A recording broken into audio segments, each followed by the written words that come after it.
For children who are in foster care, meaningful visits with their parents are not only a critical way of maintaining relationships, they are instrumental in working toward reunification. For children who have been adopted, visitation may look very different, but it is still beneficial as it helps children connect their past with their present. In the following segments, you'll hear from leaders in the field of child welfare and an experienced foster and adoptive parent as they share strategies and advice for preparing for and managing visitation. You'll also meet two mothers whose children were in foster care.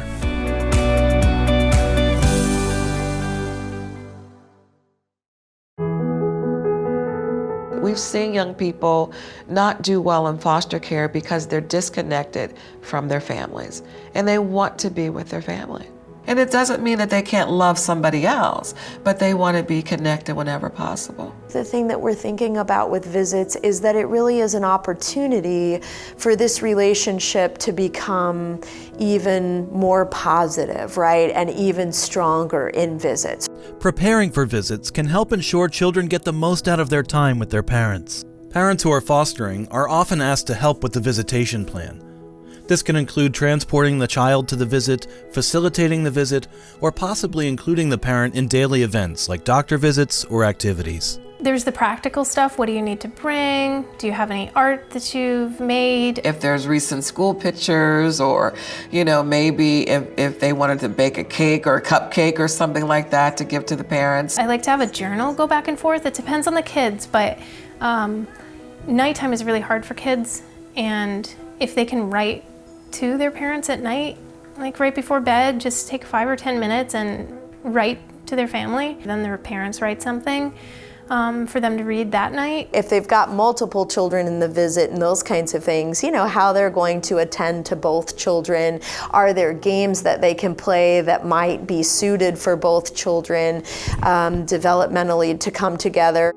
Helping children prepare for visits is also a critical part in helping to set up successful visits. Depending on the child's temperament and what the child needs, really kind of thinking about that. How do I help set this child up to have a successful visit with their parent? You ensure that you are preparing the young person to say you're going to go see your mom today, and she's looking forward to seeing you.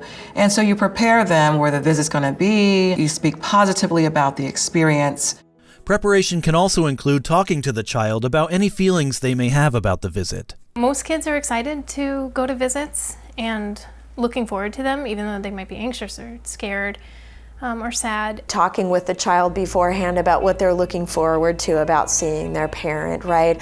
Or if the child has any worries. When you're at breakfast or you're in the car on the way to school or something, and a kid will say something like, "Do you think that there'll be hot sauce at the visit?" When my mom gets mad, she puts hot sauce in my mouth, and I really don't like it, and so I'm hoping that she doesn't bring the hot sauce with her. We all know mom's not gonna show up to the meeting with hot sauce, but that doesn't make it not realistic that kid has a very real fear that this is gonna happen. It's important to address concerns the child may bring up. Acknowledge their fears and try to find ways to offer support. At times, that may mean staying with the child during the visit. So we can say, "You're right, that's really scary, and I wonder if I can help. What can we do? What can our plan be if that happens?" The anticipation and excitement of a parental visit can affect a child's behavior. Helping children become aware of their emotions and become regulated before a visit can improve the quality of visits. I work with kids pretty early on paying attention to their breathing and playing little breathing games.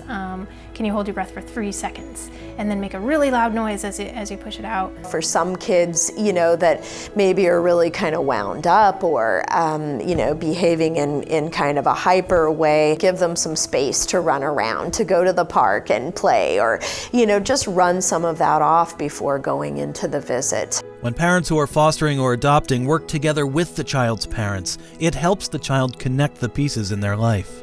The birth parent is central along with the child. They are part of the child's life, part of the child's lineage, part of the child's history. And so we have to partner no matter what the family constellation, whether it's foster care, kinship care, adoption. It's a partnership. many of the families that we're working with, the birth families involved in the child welfare system, most of those parents will have experienced not just one, right, but multiple traumas. A lot of us parents don't have our own parents, so we don't know what that's like to parent a child. What we're really trying to do is parent ourselves, the inner broken child inside of us, so that we become happy, healthy, whole adults, so we could parent the children that we had on our own. And it's just super hard to do that when you don't know. I felt like a failure in the beginning. I felt like I wasn't in my right place, even though I was doing what I was supposed to be doing. Most of the birth families that we're working with are folks that just haven't been given a fair shot, right, at learning, good sort of nurturing parenting skills and those kinds of things. I'm thinking about, how I'm going to be building a trusting relationship with this birth parent so that I can do some of that supporting and guiding. Parents who are fostering or adopting should try to view the visits from the lens of the child's parent. This can help ensure they are making the parent feel comfortable and able to freely interact with the child. Daddy, Mom, and Dee and me. I assumed at the visit would be the facilitator, the two children, my oldest child who did not get adopted, and myself. And when I walked in, it was about 4 other family members of the adoptive family. So it was very disturbing to kind of walk into that setting and see all of those people kind of invade my privacy and my time with my kids. When birth parents do that in a situation like this, we call that losing low self-esteem.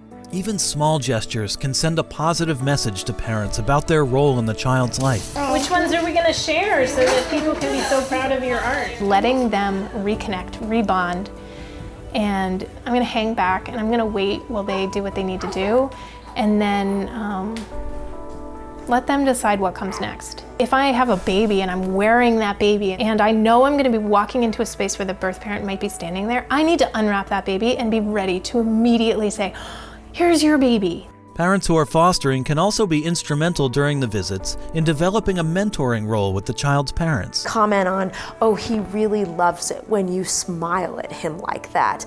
Oh, his eyes light up when you look at him like that," right? And you can just see the mom's, just the smile on the mom's face, to get that kind of reinforcement. Charlie, what kind of lettuce do you like the best? What I'm going to do is, me as a foster parent, maybe I'll do some visits for a little bit. That way I could kind of teach her and coach her on some stuff, and she gets a double whammy. She gets to spend time being in the home with me and my family, kind of learning some household skills, baking cookies, spending time with Sammy doing homework, helping with laundry. I can develop that relationship with the parent as a mentor. It's kind of a parent mentor for this parent. When her sister was caring for her son, Taylor learned that sometimes family history can make parenting together difficult. In the beginning, there was a lot of tension. There was a lot of hurt feelings, because she was so stressed out and distraught from my actions that I was doing. I've worked with over 27,000 children in my time of doing this work. I will offer to you that family, for the sake of the child, they can put away in anything that they're harboring in that moment. We started to do activities together, like going to the farmer's market or taking him to the park together. We now have a very strong relationship. I go over there every Sunday for dinner. Saying goodbye can be the most difficult part of visits. Parents who are fostering or adopting should plan for ways they can offer support or comfort after a visit. I think about foster families as being kind of left to pick up the pieces sometimes, right, after visitations happen. Total chaos might happen. You see both extremes, so kids that completely shut down and withdraw and maybe don't want to eat or engage and are sad. You see others that rage. It can be really hard to see their family because it reminds them that they're not with them. and how much they love them. We can all sort of imagine if we were taken away, right, as a kid and we never saw that parent. Just how unsettling and upsetting and traumatizing, right, it would be to just all of a sudden not be with that parent anymore. In the short run, it may seem extremely difficult and traumatic, but it could be far worse if they were not visiting. It's important for parents who are fostering or adopting to expect and plan for difficulties associated with the visit ending. What are some ways that they want to greet them when they come in for the visit? What are some ways that they'd like to say goodbye to them? You know, creating some consistent routines around those kinds of things. Some things that can be done to make this transition smoother include: create a routine around saying goodbye. Set up a time for the child to talk to the parent soon after the visit. Take pictures of the child with their parent that you can give to the child. Have the child write a letter or draw a picture to give to their parent at the next visit. Plan for a quiet evening to give the child time to reflect.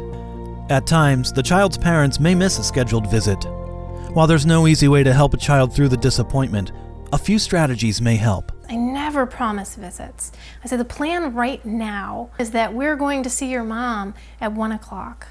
The plan might change and we might not know about that, and that's okay. But if the plan changes and we find out, we're gonna have to get back in the car and we're gonna have to go and do something different. They may just need us to be there, right, as a calm presence for them, as a supportive person for them while they experience whatever emotions they're experiencing around it. Anytime a kid is having hard feelings about their family, it's okay to validate those feelings, but you don't join in. You never join in. Being able to say something like, you know, I am so sorry that you did not get to see your mom this week. I know that she really looks forward to seeing you, and, you know, she will be wanting to see you as soon as possible again. Those kinds of things. But really helping kids to feel like their parent just didn't blow them off.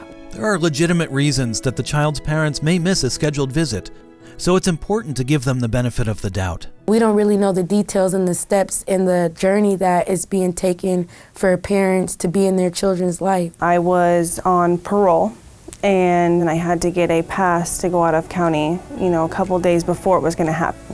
So I would have to plan my visits and get a pass and go out and be back at a certain time. And so it was kind of a struggle. If I think about this parent as, you know, someone who maybe has to take 3 buses to get to the visit, wow, does that show how much they care about their kids.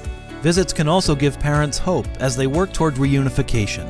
Those kids gave me life when I was with them, and so I looked forward to those visits because during that time of going through my child welfare case, I needed those visits.